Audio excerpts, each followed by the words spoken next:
माणसानं डिकास्ट असावं, आपल्या जात जाणीवा त्यागून माणूस बनावं, याबद्दल सर्वज्ञ श्री चक्रधर स्वामी आणि जगज्योती बसवांनांनी फार सुंदर त्या काळात उपाय सांगितले होते. सर्वज्ञ श्री चक्रधर स्वामी म्हणाले की अस्पृश्य वस्तीतून धर्मदिंडी काढायची आणि सलग 10 घरं भिक्षा मागायची. म्हणजे उच्च जातीय जर असेल ना तर त्याला अस्पृश्यांच्या सलग 10 घरात जाऊन दारात जाऊन भीक मागून खावी लागायची, तर तुम्ही डिकास्ट होणार असं आम्ही मानणार.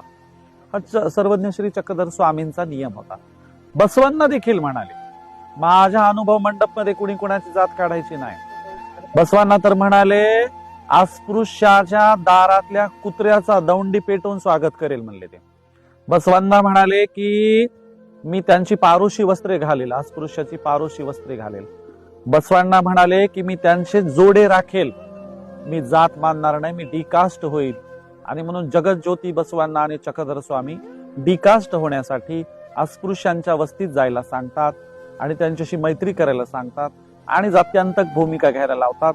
म्हणून सर्वज्ञ श्री चक्रधर स्वामी आणि जगज्योती बसवांना मी अभिवादन करतो. धन्यवाद.